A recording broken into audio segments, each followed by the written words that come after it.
Vale. Ya está.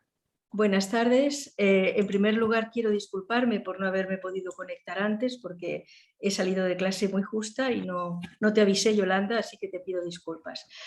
Comenzamos con la sesión primera de este congreso, Africanos en España, colonialismo y la política de coexistencia.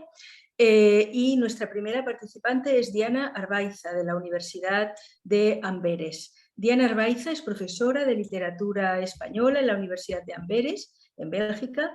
Se ha especializado en las intersecciones entre literatura, economía política y colonialismo, y su trabajo actual se concentra en la producción cultural española sobre Guinea Ecuatorial en el siglo XIX y comienzos del XX. Su ponencia se titula Entre la alteridad y la integración, colonizados africanos y políticas coloniales en la España imperial del siglo XIX. Adelante, Diana. Muy bien, muchas gracias, Mar. Bueno, yo no tengo la misma calidad de imágenes que tenía el profesor Cantuz, pero bueno, tengo un breve PowerPoint para que sigáis un poco mi presentación. ¿Lo veis? Sí, gracias, Jordi. Bueno, entonces creo que los que estamos aquí, la mayor parte ya sabéis que para este proyecto estoy rastreando la presencia en la España del 19 de africanos procedentes del Golfo de Guinea. Hasta el momento he encontrado referencias sobre 8 pequeños grupos e individuos entre 1843 y 1868, que es el periodo hasta el que he llegado. Y si bien en estos grupos he encontrado que el estatus varía sustancialmente, porque en el caso de algunos sí que se trataba de un viaje que formaba parte de un proyecto de colonización relativamente importante, pero todavía que se desarrolla en canales oficiales, mientras que en otros, en cambio, parece que llegaron algunos sujetos en calidad de sirvientes y en condiciones un poco cercanas en gran medida a la esclavitud. Bueno, este último grupo en realidad aparecen en obras de lo que Benita San Pedro llamó la biblioteca colonial, como referencias que emergen y desaparecen, pero los otros grupos, los que vienen en canales oficiales, sí que tienen mayor presencia lógicamente en archivos oficiales y en prensa periódica. Así que bueno, hoy para hablar un poco de la percepción racial sobre estos sujetos, voy a hablar brevemente de 2 grupos y me referiré a un tercero que sí que tuvieron bastante presencia dentro de las escasas referencias en este rastreo arqueológico, pero bueno, tuvieron cierta presencia en prensa y en los archivos por formar parte de un plan colonizador, ¿no? Siendo este el de traer individuos educados en la península, traer individuos para que fueran educados en la península para luego reintegrarlos en el Golfo de Guinea y que sirvieran de puentes entre los colonizadores y las comunidades. Lo curioso y lo que me interesa en la conversación de hoy es ver que, pese a que formaban parte de un plan oficial, encontramos sobre estos grupos representaciones bastante discrepantes que, en mi opinión, muestran la inconsistencia del discurso racial español en esta época y también la complejidad de clasificar a estos individuos en un marco legal. Y bien, bueno, como ya comenté, comencé a buscar grupos de africanos en España a partir de 1843, que como casi todos sabemos es el inicio de la llamada colonización efectiva, ya que, bueno, aunque Portugal cedió a España los territorios en 1778, no es hasta 1843 cuando el gobierno de Espartero se ve obligado a enviar la expedición de Juan José Lerena para tomar posesión oficial de Fernando Po y Annobón. Entonces, el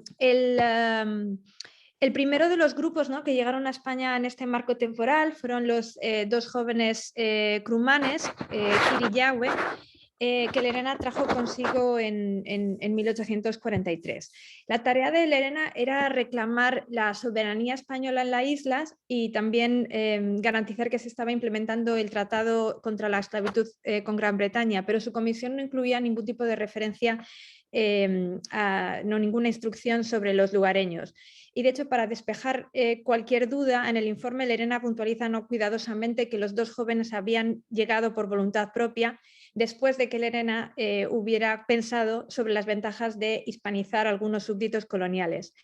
Queer y Yahweh aparecen por primera vez en la bitácora de Lerena como dos negros de la isla, si bien los dos hombres no eran originales de la isla, sino que eran crumanes. Los pescadores de renombre de varias zonas de África Occidental, los Cru estaban acostumbrados a interactuar con europeos y de hecho el que Queer y Yahweh hablaran ya inglés indica cierta familiaridad con europeos. Es probable que Lerena confundiera inicialmente a Queer y Yahweh con boobies y de hecho hubiera sido bastante más útil para la administración colonial y para las intenciones de Lerena el haber traído a un par de boobies. Sin embargo, poco después de llegar a Cádiz, Lerena sí que comienza a identificarlos como cromanes, una distinción que yo encuentro relevante porque muestra ya un reconocimiento de las distintas etnias del Golfo de Guinea, que por ejemplo contrasta con la manera aglutinante con la que algunos periódicos tratan a estos dos hombres, o por ejemplo el mismo Adolfo Guillemar de Aragón, el cónsul a cargo de la expedición que los traería de vuelta. Guillemar de Aragón, un escéptico sobre la colonización de Guinea, sencillamente se referirá a ello como los dos negros, es decir, sin individualidad, ¿no? Y racializados. Pero volviendo a los informes de Lerena, vemos que para defender su idea sobre los beneficios de colonizar a súbditos coloniales, Lerena insiste repetidamente en las capacidades de Queer y Yahweh en su buen entendimiento.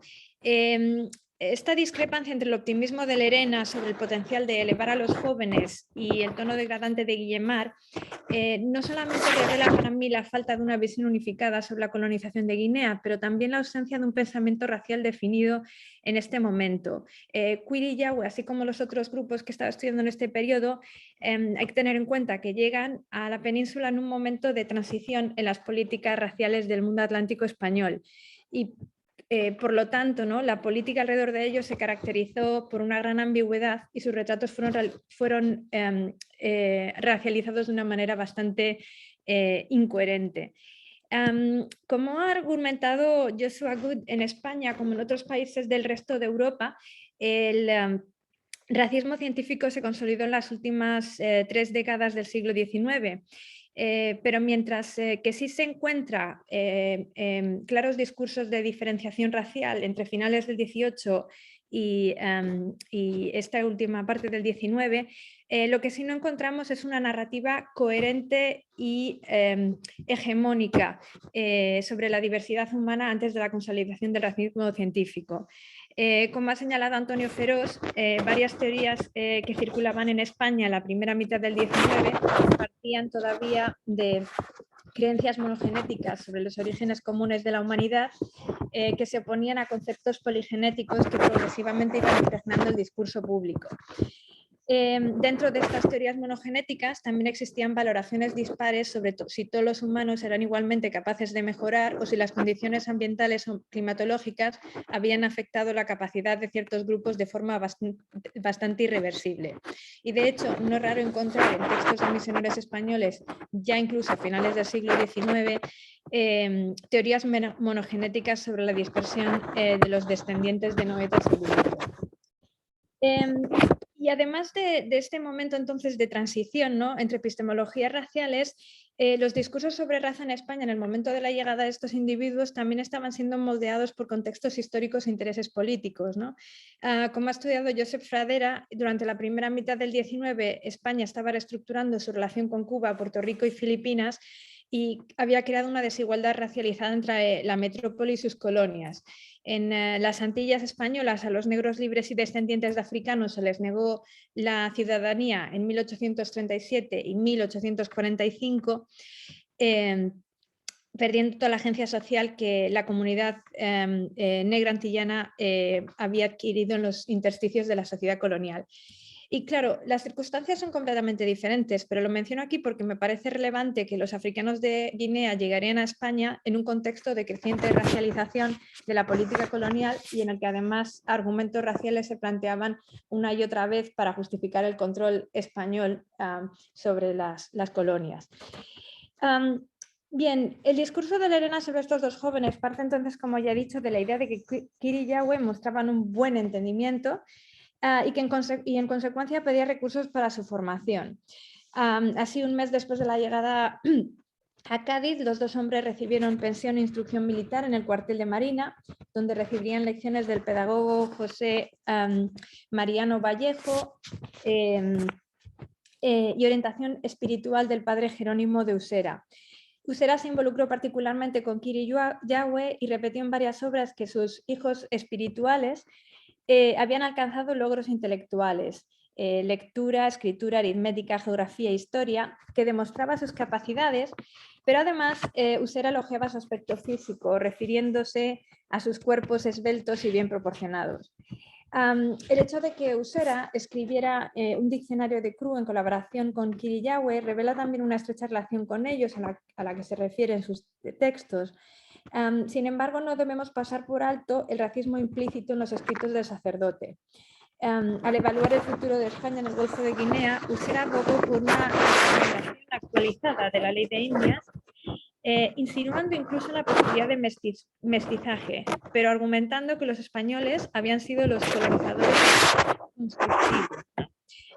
Dice Usera, los españoles han colonizado siempre no destruyendo, sino reparando y perfeccionando, no rivalizando, sino hermanando con todas las razas, de manera que sus pueblos colonias se han formado confundiéndose las tribus y los colores.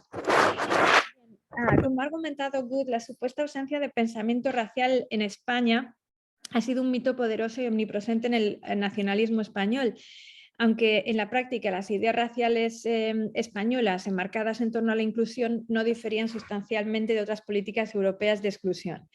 Y de hecho, mientras Usera parece igualitario en su celebración de la fusión, su uso de reparar y perfeccionar, como vemos aquí, muestra que la noción española de mestizaje implicaba la idea de elevar a las razas inferiores.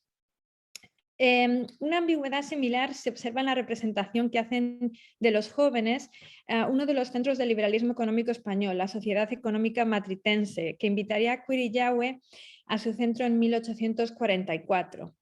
Interesados en el proyecto colonizador, la sociedad se deshizo en elogios sobre la hispanización de Kir y Yahweh e incluso argumentó que el gobierno debería traer al menos 6 africanos a la metrópolis cada año, dándoles una educación antes de enviarles de regreso a la colonia. Pero mientras la sociedad premiaba las capacidades de los jóvenes, su discurso también mostraba que su integración en la España imperial estaba jerarquizada. De hecho, ¿no? al otorgarles la habilidad, ¿no? de haber alcanzado una educación europea y de perfeccionarse, el artículo también implicaba muy claramente una esclavitud racial. Y aquí muestro esta cita. La condescendencia, ¿no? con la que se habla, por ejemplo, de la sencillez, de que su apariencia no era repugnante, no solo apuntan a un imaginario degradante de los africanos en la sociedad española, sino que todavía actúa como un marcador de alteridad. Pero en este artículo, en esta cita, se percibe además la complejidad sobre cómo categorizar a estos sujetos, que son retratados como otros raciales, pero que a la vez se insertan en la patria, ¿no? Hablando, como podéis ver al final aquí, de los compatriotas nuevos. Bien, es interesante que en un momento en que a los negros libres cubanos se les negaba la ciudadanía sobre la base de la excesiva heterogeneidad de su sociedad, la sociedad económica madrileña describiera a Kir y Yahweh como compatriotas. Como explica Fradera, el concepto de integridad nacional que surgió durante la resistencia a la invasión napoleónica incluía los territorios que se encontraban en otras partes del globo. Si los territorios de ultramar eran legalmente España y no colonias, si bien en la práctica estaban regidos por gobernadores generales con leyes especiales. Pero además, ¿no? como podemos ver aquí en este discurso, dependiendo de los intereses y contextos coloniales, este se adaptaba ¿no? al marco legal para integrar en mayor o menor medida a estos sujetos. Por otro lado, la prensa proporciona otra visión, porque una esfera más amplia de la sociedad española percibía sujetos como Kiri y Yahweh. En el bautismo de ambos jóvenes, la reina actuó de madrina, lo que suscitó gran interés por la prensa, que pese al gesto simbólico de la... Perdona, Diana, que te interrumpa. Al menos yo estoy teniendo muchos problemas para oírte. No sé si puedes hacer alguna Diana, operación. Diana, no sé si estás pasando las páginas de tu texto por encima del teclado del ordenador. Ay, perdón. Entonces estaba diciendo que pese al gesto simbólico, ¿no?, de la corona, la mayor parte de los artículos racializa a los jóvenes, marcándolos inequívocamente como otros. Después de 2 años en España, los 2 jóvenes regresaron a Bioko en julio de 1845 con Usera. Fueron nombrados sargentos y la reina les dotó de 6.000 reales para construir unas casas, un gesto que puede interpretarse como un intento de hacer de Kiri y Yahweh un modelo de las formas de vida civilizadas. No he encontrado documentos sobre su integración en Bioko, aunque uno de los primeros mapas de Fernando Po sí que incluye un dibujo de la casa de Kiri y Yahweh, que es el número 8 de este mapa, entre los pocos edificios coloniales, convirtiéndolos así este mapa en parte del bastión, ¿no?, de la presencia de España en el Golfo de Guinea. Bien, a pesar de las grandes esperanzas, ¿no?, que tenían algunos grupos en torno a Kiri y Yahweh como, ¿no?, un modelo a seguir, en realidad no se sigue un plan coherente de hispanización de los africanos en la metrópoli porque, para empezar, las expediciones se espaciaron. Sin embargo, en la expedición de Miguel Martínez Sanz en 1857, la administración colonial sí que parecía ser consciente de que sin gran infraestructura en la región, educar a los súbditos coloniales en la metrópoli podría ser una estrategia crucial. Y de hecho, Martínez Sanz recibió el encargo de traer un grupo de niños al colegio de El Rosario en Aranjuez. Los bubis y otras comunidades se mostraron reacias, sin embargo, teniendo sospechas de que sin duda surgían de la historia de esclavitud en la región y además por las continuas prácticas de la trata ilegal. Así que finalmente Martínez Sanz acabó únicamente trayendo a 4 niños, que en realidad probablemente eran más bien adolescentes. Uno era hijo del gobernador Beecroft, 2 eran huérfanos bajo la tutela de los Beecroft y un cuarto de Lagos. Este grupo de Bioko recibió bastante atención también de la prensa, aparecieron artículos sobre ellos en La Época, en La Esperanza, La Iberia o El Clamor Público, pero como con Kiri y Yahweh, las descripciones de este grupo lo retrataba simultáneamente como sujetos capaces de elevarse, pero al mismo tiempo marcando su alteridad. En el periódico La Esperanza, por ejemplo, uno de los artículos que se publicó sobre ellos decía que los 4 jóvenes no mostraban la ferocidad propia de los salvajes y que de hecho saludaban con mucha cortesía y se manifestaban atentos y agradecidos siempre que se les dirige la palabra. El lenguaje es naturalmente paternalista y jerárquico, pero una vez más los sectores procolonialistas insisten en la capacidad de los africanos para aprender y elevarse y poder así convertirlos en súbditos productivos. Y por ejemplo en esta cita del mismo artículo dice: según la grande perspicacia y el talento que manifiestan, podrán en poco tiempo adquirir la ilustración de que carecen para contribuir después a la civilización de sus compatriotas. Y bueno, no, para concluir también vemos que en este editorial, junto al avance a las aptitudes intelectuales, el artículo insiste en demostrar, ¿no?, la diferencia apelando, ¿no?, al color de piel, ¿no? Como vemos aquí, sus figuras esbeltas y la fisonomía, a pesar de su color atezado, es bastante agradable. El archienemigo de Martínez Sanz, el sacerdote Ambrosio Roda, señaló que estos 4 adolescentes en realidad no habían crecido en absoluto en el bosque, como decía la prensa, sino en la sociedad anglicana de Fernando Po. Pero además, ¿no?, de esta puntualización y que efectivamente los buenos modales de los jóvenes no eran en absoluto producto de la labor colonizadora española de Martínez Sanz, llama también la atención de que los artículos, ¿no?, hablen por una parte de las aptitudes y la capacidad para, ¿no?, de estos jóvenes para elevarse y simultáneamente los degraden refiriéndose a, ¿no?, esta ferocidad y este salvajismo asociado con los africanos. Y esta degradación conspicua es particularmente evidente en un titular que cubría esta noticia, no con el título de 4 negritos, que es como casi todos los periódicos titularon el informe sobre estos jóvenes, sino con el de como hombres, enfatizando un poco, ¿no?, animalizando a este grupo. Y bueno, para ir concluyendo, comentar que gracias a estos 4 jóvenes, Martínez Sanz compondría el diccionario Bubi español, y sobre esta colaboración nos encontramos también referencias ambiguas que se mueven entre el reconocimiento de sus capacidades y la racialización. La historia de este grupo se entrelazó con la de 3 jóvenes del Cabo San Juan, de la que no tengo tiempo para hablar hoy, pero que llegaron a España en abril de 1859. Los 2 grupos fueron educados en el Colegio del Rosario de Aranjuez y regresaron juntos en julio de 1861, si bien no todos. De los 4 de Bioko, solamente sobrevivirían 2, mientras que los 3 del Cabo San Juan, uno moriría. Entonces, estos 4 supervivientes de 2 grupos, en su totalidad 7, encontró Inés Plasencia esta foto en el álbum fotográfico de la nave Ceres. Aquí aparecen, ¿no?, pese a sus 2 diversas procedencias, aglutinados todos ellos como 4 jóvenes de Fernando Po, ¿no?, lo cual me parece significativo porque vemos a veces ¿no?, estos momentos de prestar atención a las características individuales y al mismo tiempo aglutinación y confusión sobre estos grupos en todo el archivo colonial.